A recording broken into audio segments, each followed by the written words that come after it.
Olá, amigos e amigas. Eu me chamo Marcos e hoje, com muita alegria, veio trazer a vida de um grande santo na nossa Igreja Católica, o que mais padeceu sofrimentos no que se diz respeito à história: São Jerônimo. Pois bem, Jerônimo deriva de gerar, santo, e nemos, bosque, significando bosque santo, ou então vem de noma, que quer dizer lei. É por isso que sua legenda diz que Jerônimo significa lei sagrada. Com efeito, ele foi santo, isto é, firme, puro, coberto de sangue, ou destinado às funções sagradas, como se diz dos vasos do templo destinado a usos santos. Ele foi santo, isto é, firme em boas obras, por causa de sua perseverante generosidade, limpo por causa da pureza de seu espírito, coberto de sangue, por causa de sua meditação sobre a paixão do Senhor, destinada a uso sagrado, por causa de sua exposição e interpretação da Sagrada Escritura. Seu nome significa bosque, porque ele habitou algum tempo em um bosque. Significa lei devido à disciplina regular que ensinou aos seus monges, ou porque explicou e interpretou a lei sagrada. Jerônimo significa ainda visão de beleza, ou selecionador de palavras. A beleza é múltipla. A primeira é espiritual, que reside na alma. A segunda é moral, que consiste na honestidade dos costumes. A terceira é intelectual, que é a beleza dos anjos. A quarta é sobrenatural e pertence a Deus. A quinta é celeste, que tem os santos na pátria. Jerônimo vivenciou e possuiu essa quíntupla beleza. Possuiu a espiritual nas suas diferentes virtudes, a moral na sua vida honesta, a intelectual na sua excelente pureza, a sobrenatural na sua ardente caridade, a celeste na sua caridade excelente e eterna.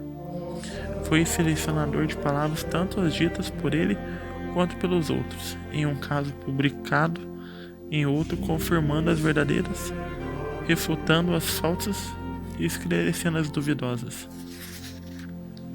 Jerônimo, filho de um nobre chamado Eusébio, era originário da cidade de Estridônia, nos confins de Dalmácia e da Panônia.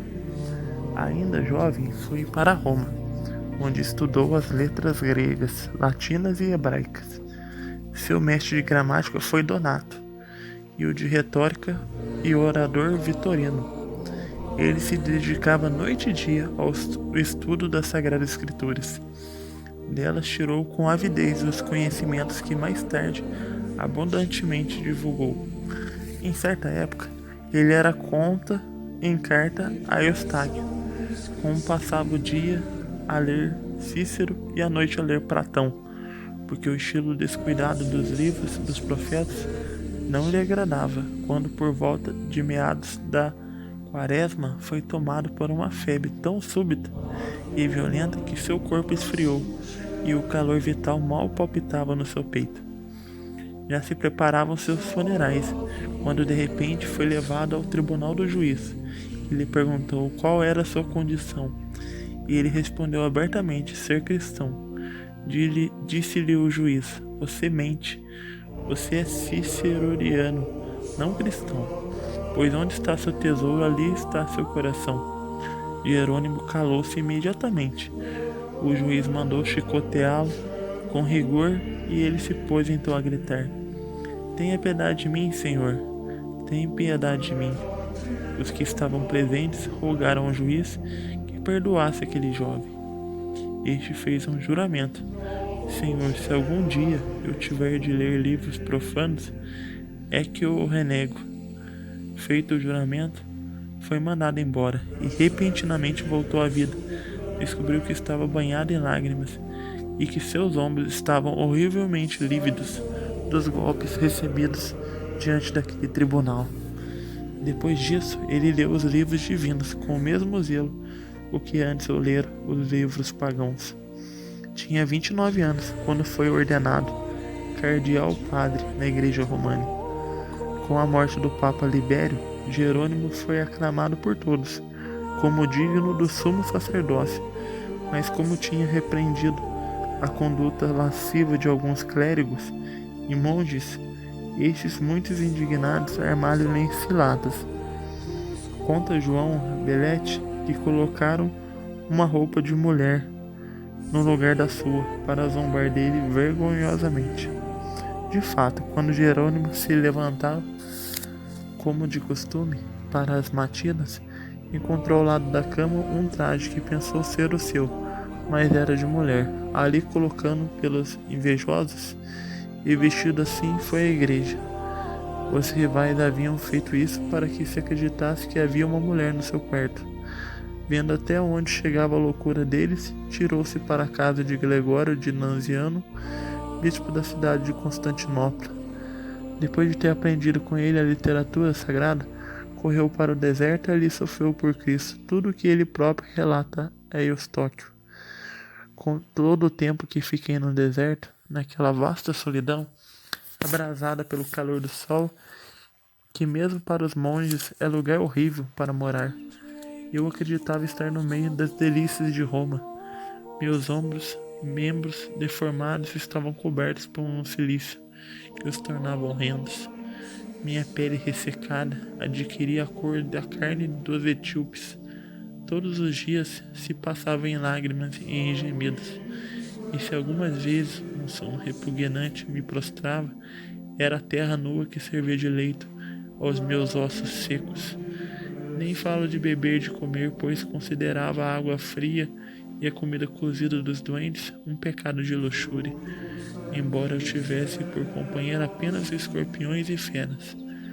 Muitas vezes, em espírito, encontrava-me no meio de moças, e naquele corpo frio daquela carne, já morta, a libido me incendiava.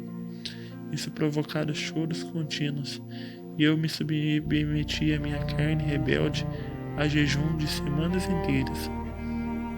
De dia e de noite era sempre a mesma coisa.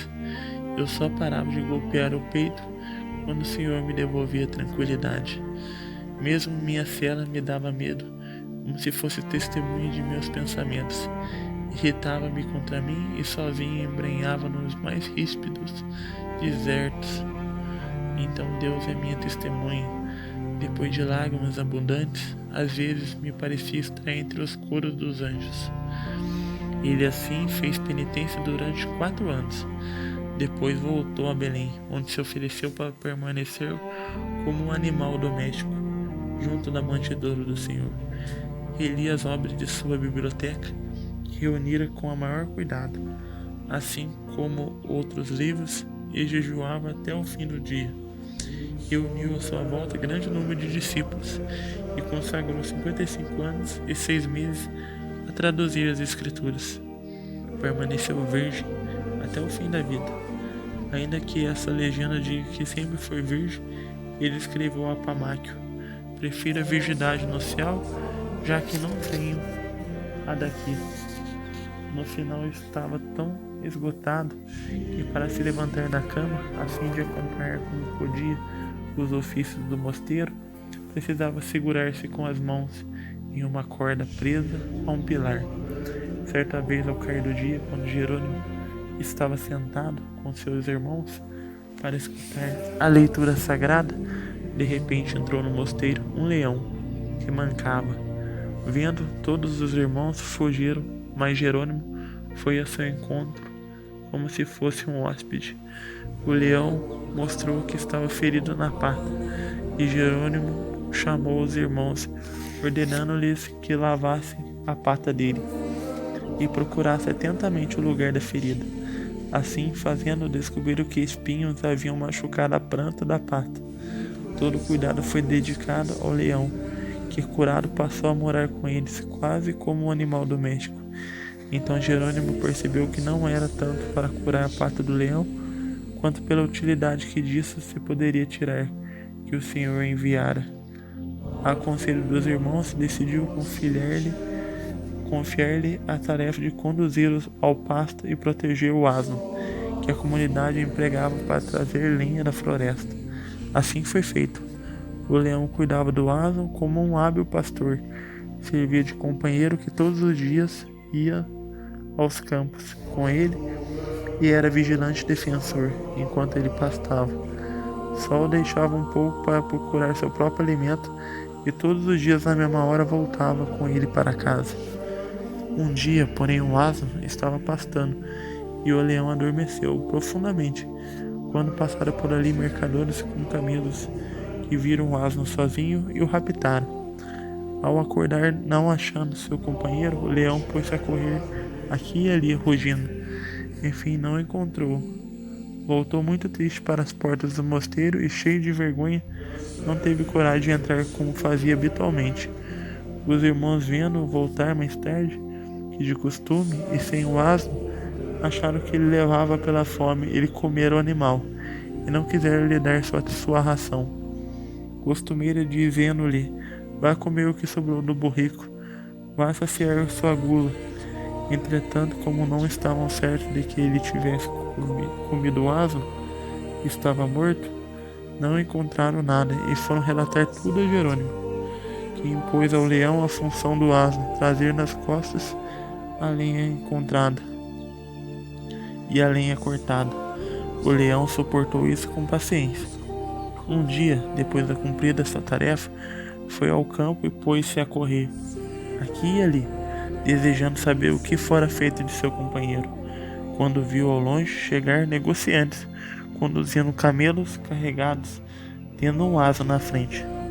O hábito nessa região é quando se vai a longa distância com camelos, estes, para seguir um caminho mais direto, são precedidos por um asno, que os conduz por meio de uma corda presa ao pescoço. O leão reconheceu o asno, lançou-se com um terrível rugido sobre eles, e pôs todos os homens em fugas. Com pavorosos rugidos, batendo a cauda com força no chão, forçou os assustados e carregados camelos a ir na frente dele para o estábulo do mosteiro. Quando os irmãos viram aquilo, informaram a Jerônimo, que disse: lavem, caríssimos irmãos, as patas dos nossos hóspedes, deem-lhe de comer e aguardem sobre esse assunto a vontade do Senhor. O leão começou a correr pelo mosteiro cheio de alegria, como fazia antigamente, prosternando-se aos pés de cada irmão. Parecia brincando com a cauda, pedir bênção, pedir perdão por uma falta que não cometera.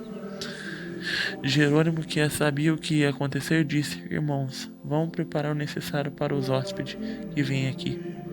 Ainda falava quando o mensageiro anunciou que estava à porta dos hóspedes, que queriam ver o abade. Ele foi encontrá-los, os negociantes lançados-se imediatamente a seus pés pedindo perdão pela falta. O abade mandou com bondade que se erguesse, retomasse seus bens e não roubassem os dos outros. Eles rogaram que o bem-aventurado Jerônimo aceitasse metade de seu azeite e os abençoasse. Depois de muita insistência, obrigaram-no a aceitar a oferenda.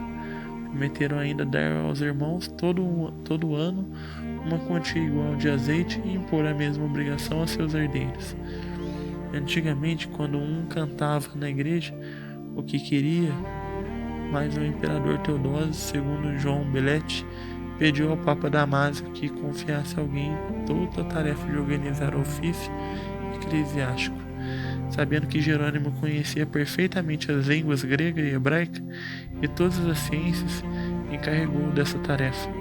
Então Jerônimo dividiu o saltério entre os dias da semana, atribuiu a cada um deles um noturno próprio e instituiu que se cantasse ao fim de cada salmo o Glória à Pátria, segundo relata Sigiberto. Depois organizou as epístolas e os evangelhos que se deve cantar ao longo de todo o ano, e de Belém enviou tudo isso ao sumo pontífice e aos cardeais, que o aprovaram e determinaram sua autenticidade perpétua.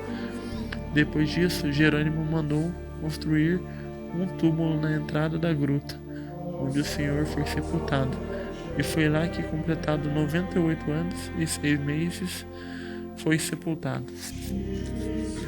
Vê-se o profundo respeito que Agostinho teve por ele pelas cartas que lhe dirigiu, e uma delas escreve desse modo a Jerônimo: Senhor caríssimo, com sinceríssimo afeto, o respeito abraço de Agostinho, etc.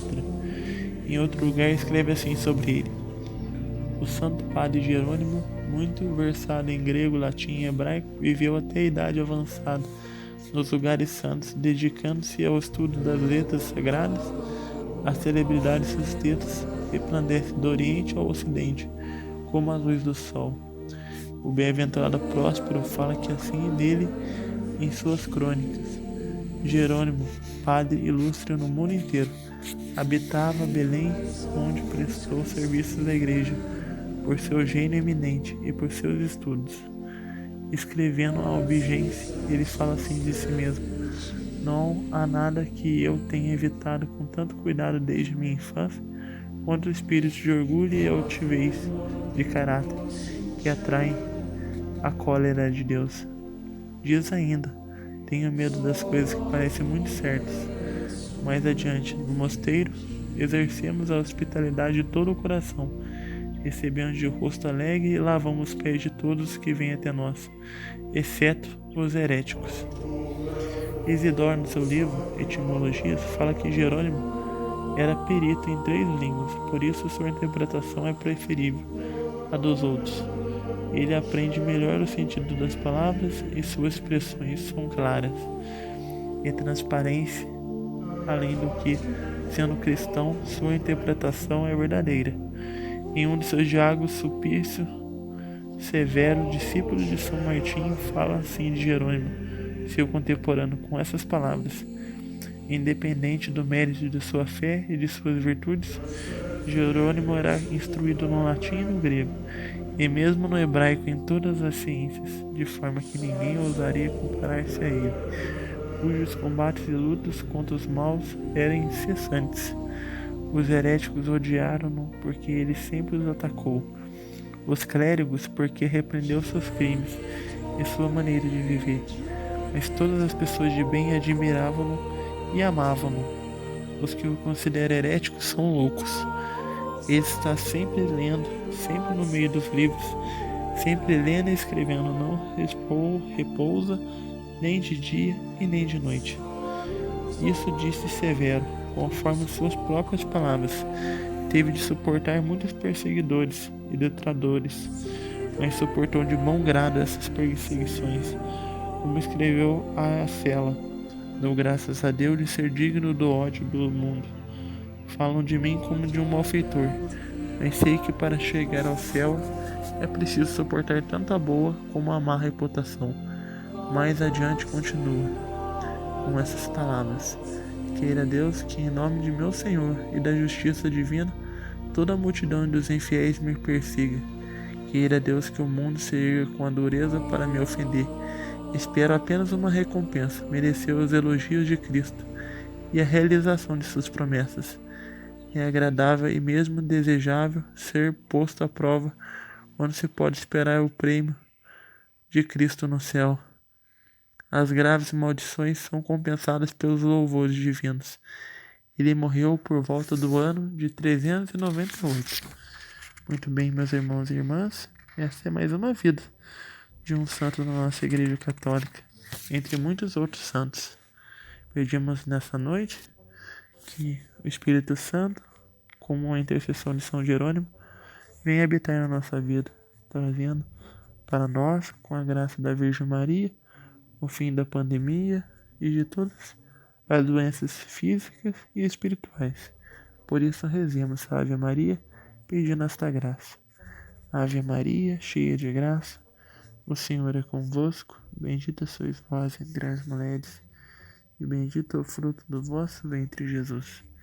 Santa Maria, Mãe de Deus, rogai por nós, pecadores, agora e na hora de nossa morte. Amém.